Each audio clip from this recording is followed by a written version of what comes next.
जैन बच्चों कैसे हैं आप? उम्मीद है आप सब अच्छे होंगे और अच्छे से पढ़ रहे होंगे। हम क्लास 11 की 5वीं क्लास आज पढ़ाएंगे। जो बेसिक चल रहा है उसी को आगे बढ़ाएंगे। आज सम्मिश्र संख्या का मापांक हम पढ़ेंगे। क्या होता है मापांक? सम्मिश्र संख्या का मापांक यानी कि मोड क्या होता है वो हम जानेंगे। माना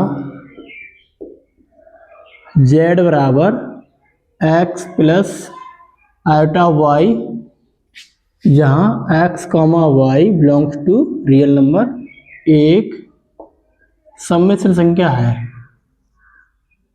सम्मिश्र संख्या है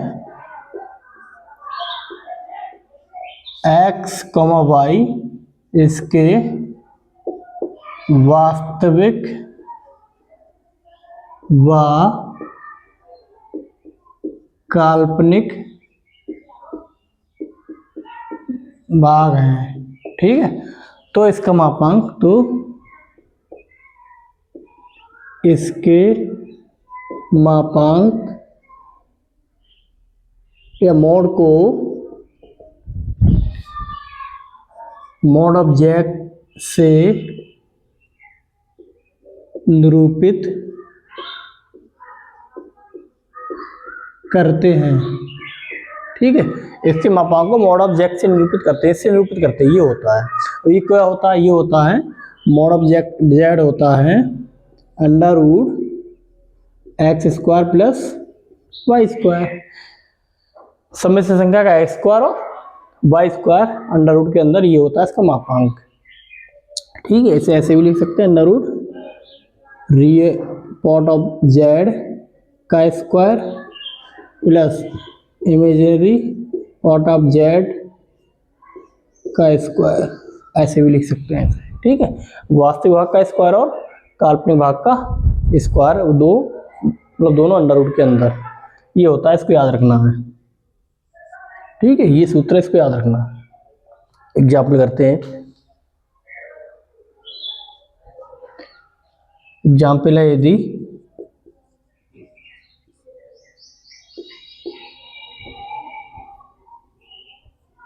z बराबर -1/2 माइनस अंडर रूट -3/4 हो तो मोड ऑफ z, ये हमको ज्ञात करना। ठीक है, अगर ये है तो इसको हमको इसका मोड ज्ञात करना है z। ठीक है, कैसे याद करेंगे? यही सूत्र लगाएंगे। पहले हम इसको इसके रूप में व्यक्त कर लेंगे। ठीक है, कैसे करेंगे देखो, ये हमें करना आता भी है। -1/2 माइनस, अभी जो माइनस है ना 3/4 अलग लिख लो और -1 अलग। ठीक है, अब क्या होगा? -1/2 माइनस, अब देखिए 3 का तो रूट अंदर ही रहेगा, 4 का 2 बाहर आ जाएगा, √3/2। और यहाँ क्या बचेगा? -1 अंडर रूट के अंदर। ठीक है, ये क्या हो जाएगा? अब ये देखो -1 माइनस अंडर रूट 3/2 और अंडर रूट -1 का मतलब होता है i। ठीक है, अब इसको इसके रूप में व्यक्त कर लो, प्लस चिन्ह ले आओ दोनों तरफ। कैसे लाएंगे हम? -1/2 ब्रैकेट के अंदर प्लस -√3/2 ब्रैकेट के अंदर i, इस ग्रुप में आ गया। अब हम ये सूत्र लगा देंगे। मोड ऑफ z क्या होता है? मोड ऑफ z होता है under root X square plus Y square, under root X square plus Y square. इसे तुलना करने पर तो x इसमें क्या है? ये है -1/2, इसमें x है -1/2 और y क्या है? y है -√3/2 अंडर रूट -1/2 का स्क्वायर प्लस -√3/2 का स्क्वायर। ठीक है, फिर क्या होगा? इसका स्क्वायर कर देंगे, प्लस 1/4 प्लस प्लस 3 का रूट हट जाएगा नीचे, 4 रूट के अंदर, नीचे एलसीएम समान है तो 1 + 3 बराबर अंडर रूट 3 और 1 4/4, 4 एकम 4, क्या आ गया √1 1 मॉड है इसलिए 1। ठीक है, इसका मान क्या आ गया 1, ये आंसर है। ठीक है, ये इसका आंसर है। ठीक है, अच्छे समझ लो, किसी सम्मिश्र संख्या का मापांक जो होता है, ये सम्मिश्र संख्या, तो उसके मॉड को मापांक को इससे निरूपित करते वो होता है √x² प्लस y², यानी कि इसका वास्तविक भाग का स्क्वायर प्लस इसके काल्पनिक भाग का स्क्वायर। ठीक है, बहुत सरल है। आगे बढ़ते हैं, हम इसके कुछ प्रॉपर्टी लिख लेते हैं। ठीक है,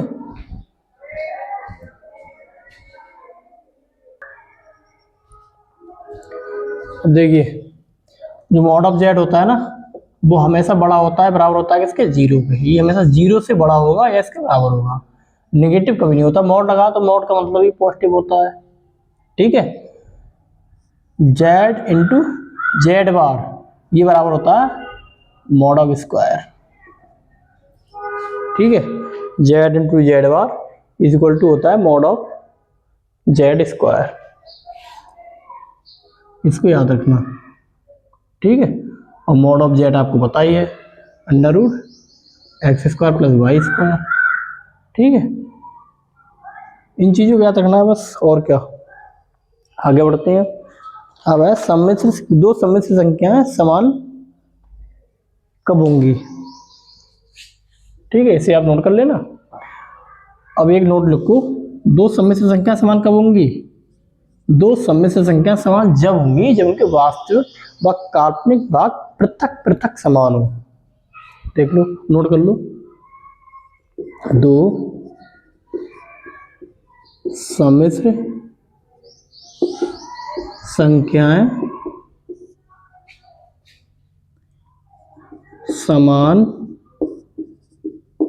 होंगी यदि उनके वास्तविक व काल्पनिक भाग पृथक पृथक समान हो। ये नोट लिख लेना। ठीक है, इनके वास्तविक व काल्पनिक भाग पृथक पृथक समान हो। जैसे एक सम्मिश्र संख्या है Z1 a plus iota b a comma b belongs to r। एक दूसरी सम्मिश्र संख्या है c plus iota of d c comma d belongs to r। ये सम्मिश्र संख्या कब समान होंगी। सम्मिश्र संख्या समान होंगी यदि इसके वास्तविक व काल्पनिक भाग पृथक पृथक समान हो। यदि a बराबर होगा c के और b बराबर होगा d के, जब ये सम्मिश्र संख्या समान होंगी। वास्तविक भाग के समान है, काल्पनिक भाग के समान हो, ये होना चाहिए। ठीक है, इसकी कुछ एग्जाम्पल करते हैं।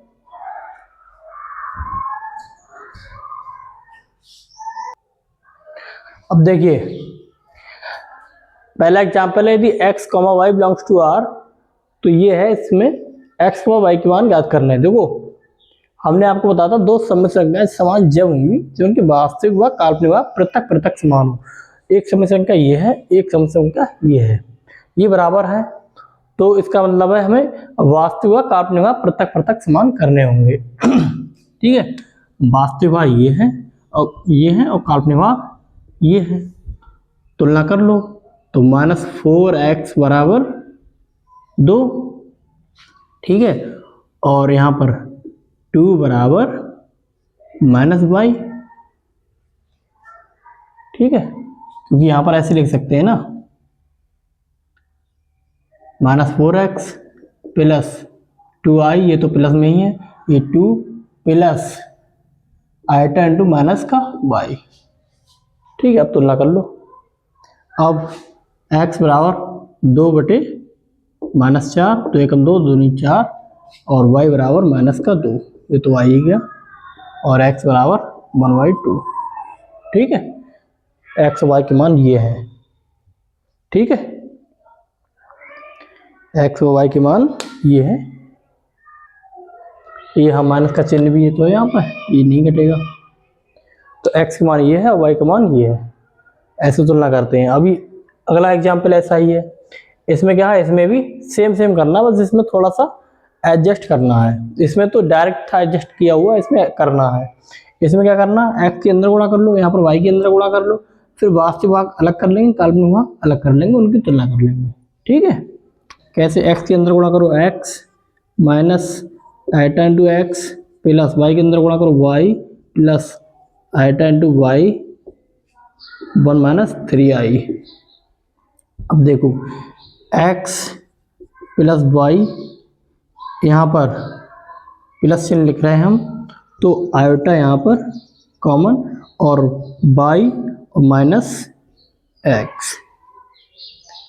इनमें आयोटा कॉमन ले लिया, ये आई है। ठीक, और यहाँ पर क्या 1 माइनस या प्लस लिख लो और आयोटा इंटू माइनस 3, अब एक जैसी बन गई है। अब इसमें तुलना करने पर लिख देंगे, तुलना करने पर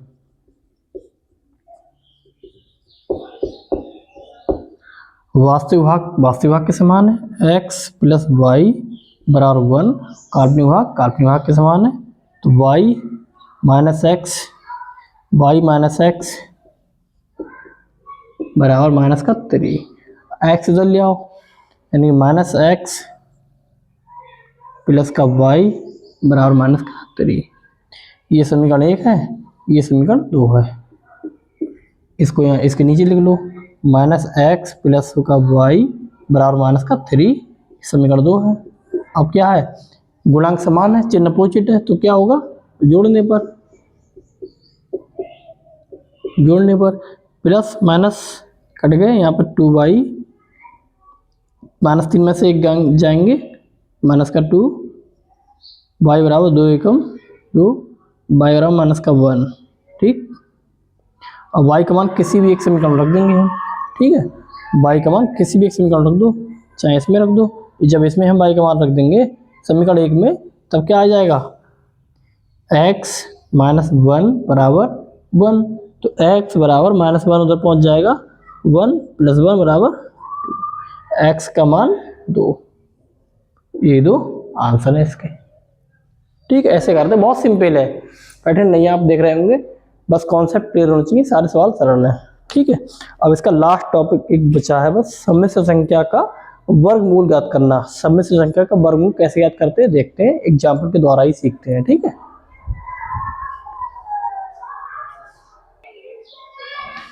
देखो किसी सम्मिश्र संख्या का वर्गमूल ज्ञात करना, हम किसी भी संख्या का वर्गमूल ज्ञात कर लेते हैं, लेकिन सम्मिश्र संख्या का वर्गमूल कैसे ज्ञात किया जाएगा, अब वो देखते हैं हम। ठीक है, बहुत इंपॉर्टेंट टॉपिक है, किसी सम्मिश्र संख्या का वर्गमूल कैसे याद करेंगे, एग्जाम्पल के द्वारा सीखते हैं। हमें इस संख्या का वर्गमूल याद करना है, कैसे याद करेंगे, देखो मान लेंगे सबसे पहले, माना √3 plus 4i equal to a plus iota b, जहाँ a b belongs to r। ठीक है, माना इसका वर्गमूल ये है। अब क्या करेंगे, हम a और b के मान निकाल के यहाँ पे रख देंगे। ठीक है, इसको हम मान सकते हैं समीकरण 1। अब हम क्या करेंगे, दोनों तरफ वर्ग कर देंगे, दोनों तरफ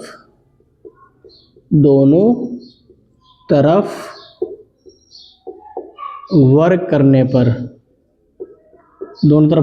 पर क्या हो जाएगा, √3 प्लस 4i का square plus equal to a plus iota b का स्क्वायर, इसके स्क्वायर से under root cancel, 3 plus 4i, ये क्या हो जाएगा, a square plus i square b square plus 2abi। अब देखिए i स्क्वायर का मतलब होता है -1। ठीक, यहाँ पर 3 प्लस 4i बराबर a स्क्वायर, इसका मतलब -1, तो minus b square plus 2abi। अब हम क्या करेंगे, दो सम्मिश्र संख्या, ये एक सम्मिश्र संख्या, ये एक सम्मिश्र संख्या, ये है। हमने पढ़ा है दो सम्मिश्र संख्या जब समान होती हैं तो उनके वास्तविक व काल्पनिक भाग पृथक पृथक समान होते हैं। ठीक है, इनमें तुलना करने पर ए square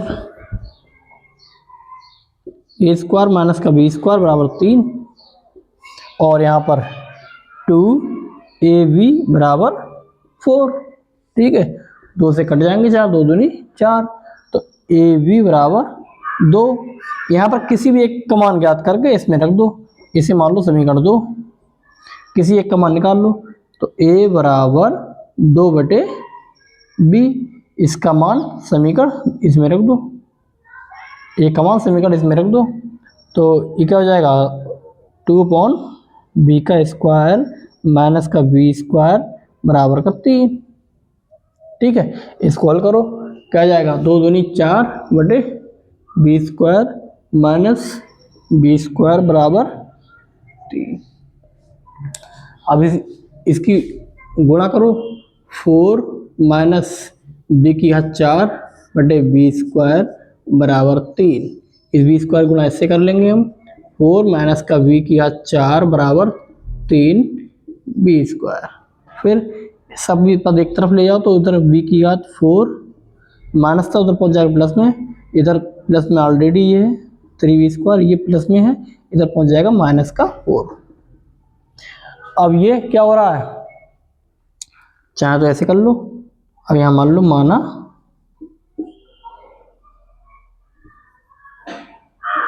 t equal to B square, तो क्या हो जाएगा यहाँ पर T square plus 3t minus 4। अब ये द्विघात समीकरण मतलब गुणनखंड, इसके हम करना जानते हैं। ठीक है, ये द्विघात समीकरण में इसके हम गुणनखंड करना जानते हैं। इसके फैक्टर कैसे करेंगे, 4, इसके गुणांक से गुणा करेंगे, इसका गुणांक है 1, 4 एकम 4, 4 के ऐसे गुणनखंड, यहाँ चिन्ह माइनस है तो घटाने पर 3 आए, 4 एकम 4, तो T square plus 4 minus 1 into T minus का 4 बराबर 0, इसके गुणनखंड हो गए। अब हम क्या करेंगे, टी स्क्वायर 4t माइनस का t माइनस का 4 बराबर 0, इन दोनों में t का मान ले लो, यहाँ का मान t है तो यहाँ क्या बचेगा t प्लस का 4, यहाँ -1 का मान है तो यहाँ क्या बचेगा t माइनस प्लस 4 बराबर 0। ठीक है, इन दोनों में क्या कॉमन है t प्लस 4 इंटू यहाँ क्या बचा t, यहाँ क्या बचा माइनस का 1 बराबर 0। अब t का मान निकालने के लिए दोनों को 0 के बराबर रख देंगे, एक बार t प्लस 4 बराबर 0 या एक बार t माइनस 1 बराबर 0, तो ये t बराबर ये प्लस का 4 उधर पहुंच जाएगा माइनस का 4, यहाँ t बराबर 1। हमने t बराबर क्या माना था b स्क्वायर, यहाँ पर रख दो b स्क्वायर बराबर माइनस का 4, यहाँ पर b स्क्वायर बराबर 1। अब देखो यहाँ पर b का मान निकाल लेंगे, क्या हो जाएगा माइनस का 4, क्योंकि ये सम्मिश्र संख्या आएगी, इसके सम्मिश्र संख्या आएगी, वास्तविक संख्या आएगी नहीं, इसीलिए गलत, क्योंकि -4 है ना। हमें अंडर रूट के अंदर हमेशा पॉजिटिव 4 हो तभी उसके मान निकाल सकते, वैसे नहीं निकाल सकते। ये क्या हो जाएगा b बराबर अंडर रूट 1, यानी कि b का मान है ±1, b के दो मान आ गए ±1। अब हम क्या करेंगे, इस b का मान यहाँ पर रख देंगे, इस b का मान यहाँ रख देंगे। जब b का मान यहाँ रखेंगे तो a का मान 2 आ जाएगा और एक बार a का मान माइनस का 2 आ जाएगा। ठीक है, यानी a का मान भी ±2 है, a का मान भी ±2 है और b का मान ±1 है। अब a और b के मान समीकरण 1 में रखने पर, a और b के मान समीकरण 1 में रखने पर, ठीक है,